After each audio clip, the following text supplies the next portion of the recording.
ironed the tablecloth twice that morning. Not because it needed it the second time, it didn't, but because I didn't know what else to do with my hands. 63 years old, and I was standing in my own kitchen at 7 in the morning, pressing wrinkles out of fabric that was already smooth, trying to convince myself the tightness in my chest was just coffee on an empty stomach. My son Colin was bringing his fiancée home for dinner. First time I'd meet her. He'd been with Amber for 8 months, and every time I asked to meet her, there was a reason it couldn't happen yet. Too busy. Wrong weekend. She had a prior commitment. After the 5th time, I stopped asking. I figured, when he was ready, he'd bring her. He called on a Tuesday to say they'd be coming Saturday at 6. I spent 4 days cooking. Not all the same dish. I planned the whole meal the way I used to do when his mother was still alive. Eleanor always said I went overboard for company. She wasn't wrong. I made her pot roast recipe, the one she'd written on an index card in her looping cursive, the card now soft at the corners from years of handling. Roasted vegetables, fresh bread from scratch, a peach cobbler for dessert because Colin had loved it as a boy. I set the table for 4. Colin, Amber, her parents. They'd been invited too, to make it more comfortable for everyone, Colin said, and me. 4 settings. I used the good china that Eleanor and I had received as a wedding gift and barely touched for 30 years, because we were always saving it for the right occasion. I figured this was as right as occasions were going to get. I checked my watch. 5:45. 15 minutes. I sat in the armchair by the front window and looked at the table and tried to remember the last time I'd had more than one person over for dinner. It had been a while. The house felt different when it was just me in it. Quieter in the wrong way. Not peaceful quiet, but the kind of quiet that has a shape to it, that you notice in your peripheral vision. Eleanor had been gone 4 years. I still made 2 cups of coffee every morning until about 6 months in, when I finally noticed I was doing it and had to stand there in the kitchen for a moment, holding both mugs, before I could make myself put one back. I heard the car in the driveway at 6 on the dot. Colin came through the door first, taller than I remembered somehow, though I'd seen him 2 months ago at Thanksgiving. He hugged me, and it was a good hug, the kind where you can feel someone means it. Then he stepped back and said, "Dad, this is Amber." She was striking, that's the honest word for it. Well-dressed in the particular way that announces itself, the kind of outfit that costs more than it lets on, jewelry that's understated in a calculated way. She looked around the living room the way some people do when they enter a house, not just looking but assessing. I noticed it, filed it away, told myself I was being uncharitable. "Nice to finally meet you," I said. She smiled. "Likewise." Then she looked past me at the living room. "Colin said you've been here a long time." 31 years. She turned slightly, taking in the walls, the furniture, the framed photos on the mantel. "It's very lived in." Colin laughed a little awkwardly. "Dad keeps it up great, Amber." "No, I just mean," she waved a hand, "it has character." I said thank you, because what else do you say? Amber's parents arrived about 10 minutes later. Her father was a quiet man named Douglas, the kind of person who shook your hand firmly and then seemed to be waiting for someone else to carry the conversation. Her mother, Ruth, was warmer. She complimented the smell of the pot roast before she was fully through the door, and I liked her for it immediately. We sat down to dinner, and for a while it was fine. Better than fine, actually. Douglas turned out to have opinions about baseball that were worth hearing, and Ruth asked about the pot roast recipe in a way that felt genuine, and I told her about Eleanor's index card, and she got a little quiet and touched my arm and said, "She sounds like she was a wonderful woman." I said she was. That part of the evening I'll keep. It was when Colin mentioned the house that things shifted. Not on purpose, I don't think. He was just telling them about growing up here, the backyard, the old maple tree he used to climb. Normal dinner conversation, but Amber's attention sharpened in a way I noticed. "What's the square footage?" she asked. "About 2,200, I said. "And this neighborhood, it's really come up in the last few years, hasn't it?" "Not quite a question." "Values have gone up, yes." She nodded, looking at her plate. "Then, Colin mentioned you've thought about downsizing." I looked at Colin. He was studying his pot roast. "I haven't thought about downsizing," I said. Colin may have mentioned it as a possibility. I don't think of it that way. Of course, Amber said smoothly. I only asked because we've been looking at the market. And honestly, a house like this, in this zip code, you're sitting on something significant, especially at your age, when maybe a smaller place would be easier to manage. Douglas cleared his throat quietly. Ruth looked at her water glass. I said, I manage fine. Oh, I'm sure you do. She smiled. I just mean, at some point it makes sense to be practical. Equity is equity. And we've been talking about our timeline, and with a wedding coming up, and hoping to eventually, well, she glanced at Colin, start a family somewhere with enough space. The table went quiet. I put down my fork. I'm not a man who raises his voice. Eleanor used to say I got quieter when I was angry, which she found more unnerving than shouting. I understood in that moment what she meant because I could feel myself going very still inside. Are you suggesting, I said, that I should sell my home to fund your wedding? Colin said, Dad, I'm asking Amber. She held my gaze. To her credit, she didn't flinch. I'm suggesting that family helps family. That's all. Colin says you're comfortable, and we're just starting out, and it seems like you've known me for 40 minutes, I said. Silence. I don't think, I continued, that 40 minutes is enough time to have an opinion about what I should do with my home, or my finances, or my future. I picked my fork back up. But that's just me. Amber laughed, a short, sharp sound, the kind that's meant to dismiss what you've just said. I didn't mean to offend you. I'm just practical. It's not like the house has, no offense. But what are you even doing with all this space? Colin's gone. You're alone. There's no use for it. I looked at her. She seemed to realize she'd gone further than she intended, but she didn't pull back. People like that never do, I've learned. They double down or they go sideways. But they don't retreat. What I mean is, a man your age, living alone in a house this size, it just seems like you're holding on to something out of stubbornness rather than sense. I stood up. Not dramatically, not in anger exactly. I stood up and I went to the mantel, and I picked up the photograph there, the one of Eleanor and me at Yosemite 20 years ago, both of us laughing at something I can't even remember anymore. I brought it to the table and I set it down in front of Amber, gently. That's my wife, I said. She died in this house, in the bedroom at the end of the hall, with my hand in hers and Colin's on the other side. I made her pot roast recipe for dinner tonight because it was her recipe, and this was her table, and this is still her home as far as I'm concerned. You're welcome in it, but you don't get to tell me what to do with it. I sat back down. Colin had his hand over his mouth. Ruth was looking at Amber with an expression I recognized. The look of a mother who loves her child and is not, at this particular moment, proud of them.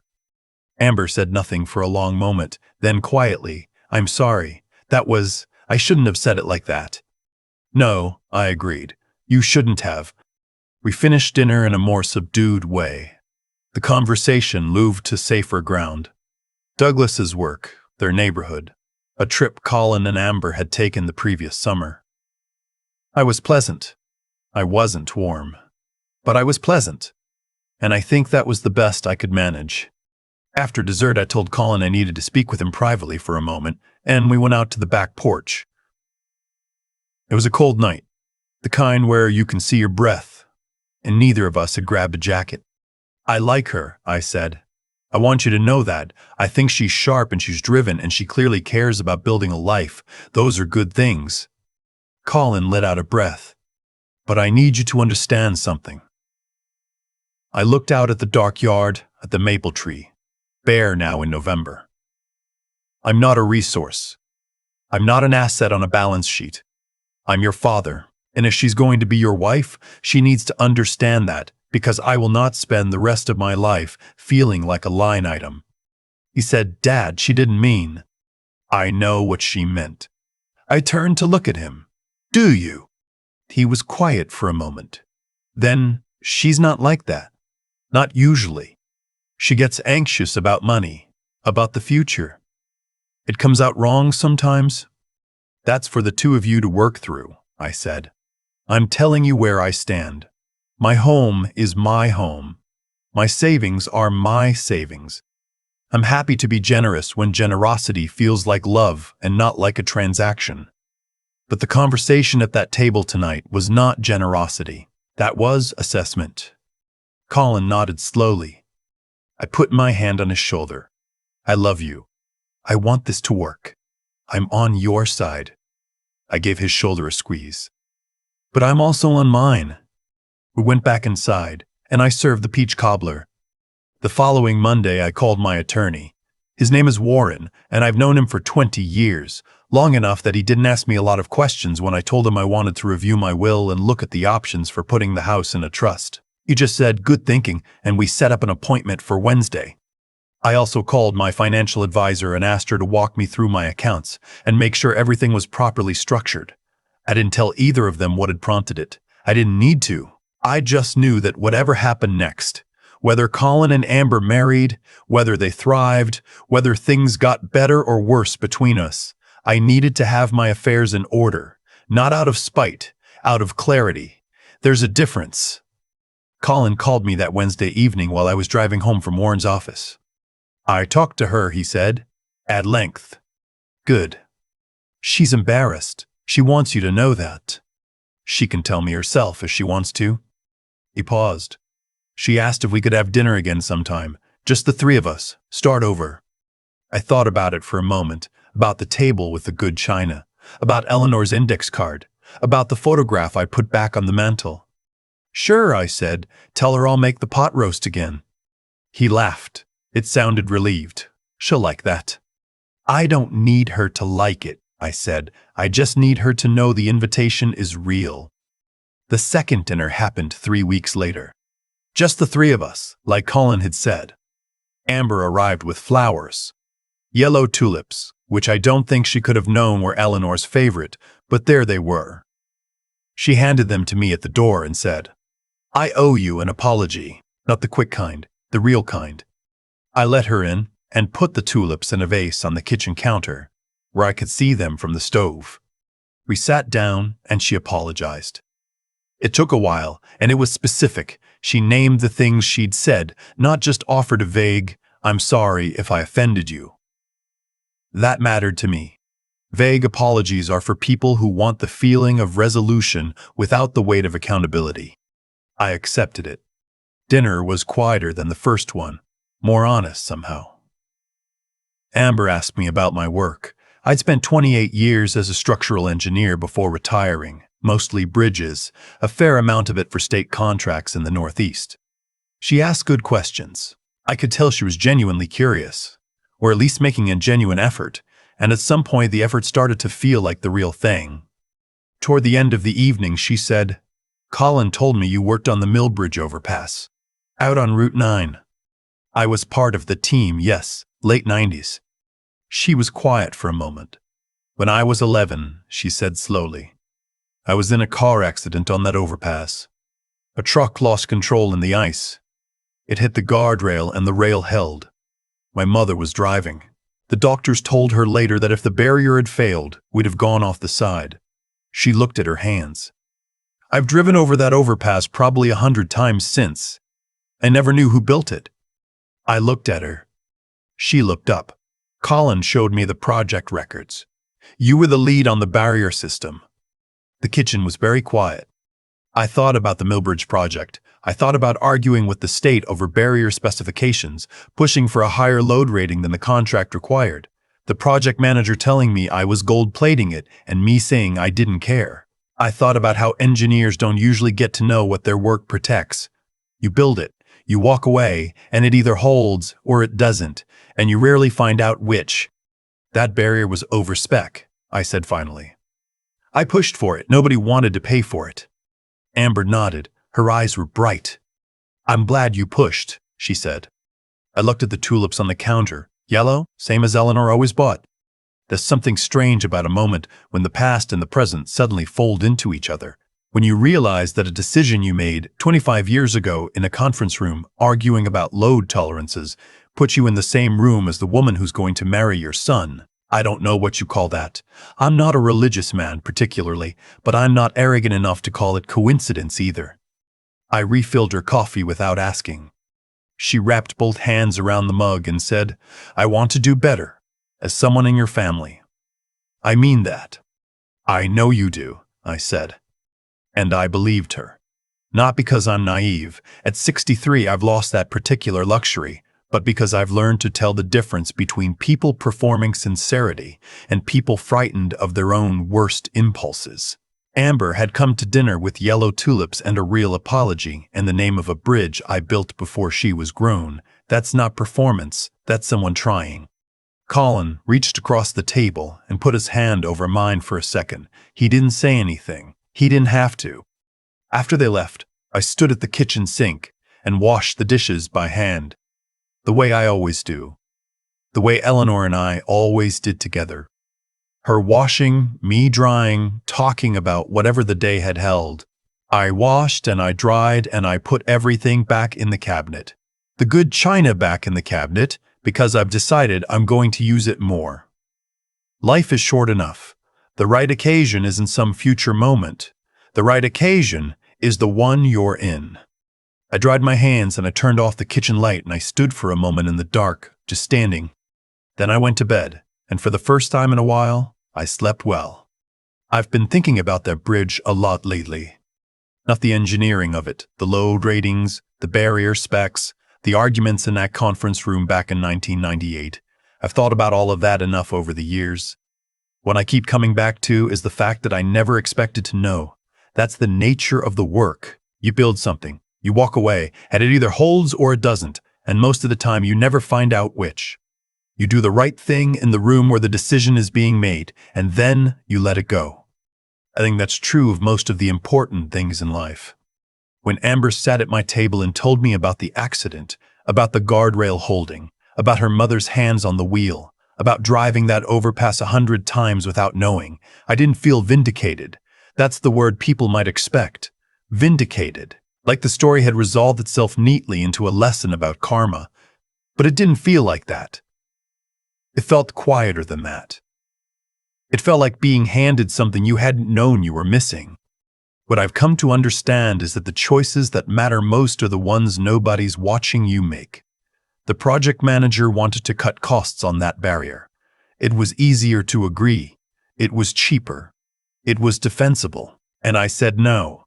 Not because I knew someday the daughter of a stranger would sit in my kitchen with yellow tulips, but because it was the right call, and I knew it was the right call, and I wasn't willing to sign my name to something less.